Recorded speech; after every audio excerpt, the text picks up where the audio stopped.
Hello friends, welcome to easy notes for your online study channel. आप सबके अपने YouTube channel पे आप सभी का बहुत बहुत स्वागत है। फ्रेंड्स, जैसा कि आप जानते हैं कि यूजीसी नेट जून 2026 का एप्लीकेशन फॉर्म तो आ गया है, लेकिन बहुत सारी चीजें हैं जो यहाँ पर अपडेट की गई हैं। यानी एप्लीकेशन फॉर्म फिलिंग करने से पहले आपको ये चीजें जाननी बहुत जरूरी है कि नए कौन से अपडेट किए गए हैं यूजीसी नेट एग्जाम में। तो चलिए स्टार्ट करते हैं आपको। तो यहाँ पर सबसे पहले हम जानते हैं new changes for candidate application form guide. सबसे पहले तो यहाँ बात करें तो आधार वेरिफिकेशन रिक्वायर्ड है।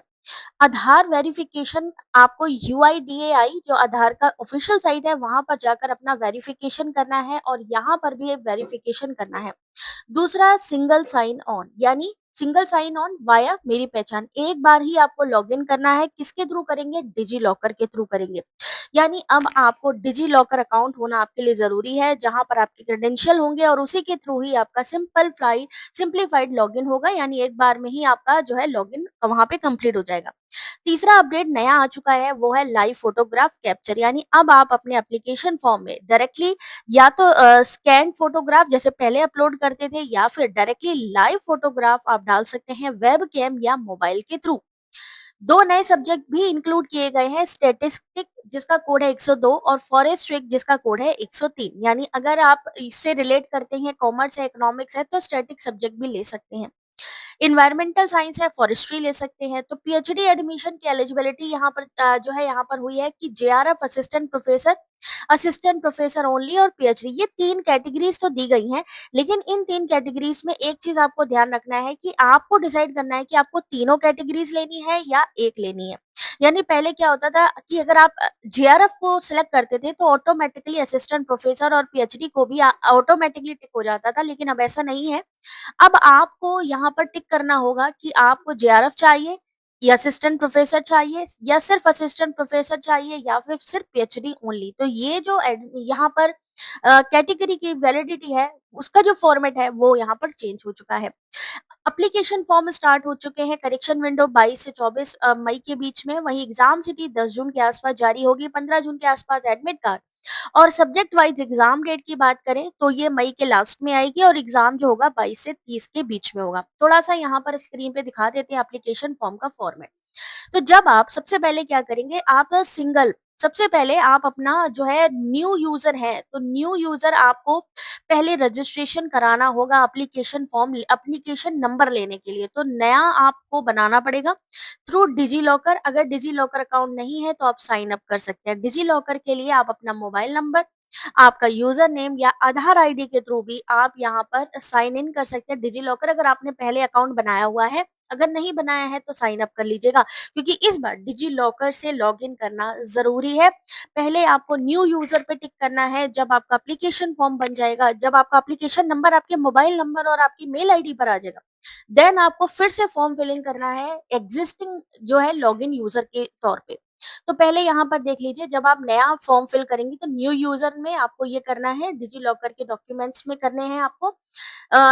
डिजी लॉकर अकाउंट आपको ओपन करना है। दूसरी बात है Aadhaar card, C KYC, PAN verification, driving licence, इनमें से जो भी डॉक्यूमेंट आप सबमिट करना चाह रहे हैं वो डॉक्यूमेंट यहाँ पर सबमिट कर सकते हैं और उसके आगे आपको टिक करना है।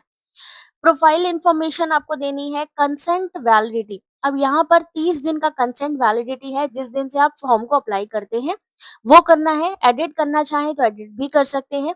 पर्पस क्या है इसका? नो योर कस्टमर, केवाईसी के लिए है ये। और उसके बाद अलाउ करेंगे तो यहाँ पर ये सारी इंफॉर्मेशन आपकी क्रिएट हो जाएगी। इंफॉर्मेशन क्रिएट होने के बाद आपको वहां पर क्या दिया जाएगा? एप्लीकेशन नंबर आपके मोबाइल नंबर पे। तो मोबाइल नंबर अपना ही रखिएगा, ईमेल आपकी खुद की होनी चाहिए। पर्सनल डिटेल में candidate name, date of birth, gender बहुत ध्यान से फिल करिए। Mother father detail, nationality, category. अब मान लीजिए आप कैटेगरी ऐसी है जहाँ पर सर्टिफिकेट की रिक्वायरमेंट है बट आपके पास सर्टिफिकेट नहीं है, ऐसे में क्या करेंगे? वहां पर एक और ऑप्शन दिया जा रहा है इस समय कि नो। अगर उन्होंने पूछा कि आपके पास वैलिड कैटेगरी सर्टिफिकेट है, no I have applied but awaiting the certificate, कि मैंने अप्लाई तो कर दिया है। ये ऑप्शन पहले नहीं था, अब है। पहले क्या था? यस या नो कि सर्टिफिकेट है या नहीं, लेकिन अब क्या है? सर्टिफिकेट के लिए अब लिख सकते हैं कि नो, हमारे पास मैंने अप्लाई किया हुआ है, आई have applied but waiting for the certificate. तो एक तरीके से ये भी आपका मान्य हो जाएगा। अगर कैटेगरी सर्टिफिकेट है तो उसका रिसिप्ट नंबर, जिस डेट को अप्लाई हुआ है उसका उसकी डिटेल, जो अथॉरिटी है उसके बारे में, ठीक है? तो ये सारी डिटेल दे सकते हैं और अगर आपने नो मतलब अगर अभी आपके पास सर्टिफिकेट नहीं है तो नो आई हैव अप्लाइड पे आप टिक करके आगे कंटिन्यू कर सकते हैं। दूसरी चीज़ जैसा कि मैंने यहाँ पर आपको बताया अप्लाई फॉर या तो असिस्टेंट प्रोफेसर या जेआरएफ या पीएचडी। इन तीनों में से जो कैटेगरी आप लेना चाहते हैं वो यहाँ पे सिलेक्ट कर सकते हैं। अगर आपको तीनों चाहिए तो तीनों आप टिक कर सकते हैं। कैप्चा आपको जो है ऑडियो में भी मिल जाएगा। अगर आपको नंबर समझ में ना आए तो ये जो आपकी ऑडियो है इसको आप सिलेक्ट कर सकते हैं। फिर आता है यहाँ पर जो इम्पोर्टेंट चीज़ है कि इस बार आप फ़ोटो जो है डायरेक्टली वेबकैम के थ्रू भी दे सकते हैं। पहले क्या होता था सिर्फ स्कैन्ड इमेज जाती थी, प्रॉब्लम आती थी कि साइज़ इश्यू है, ये है, वो है, बट अब ऐसा कुछ नहीं है।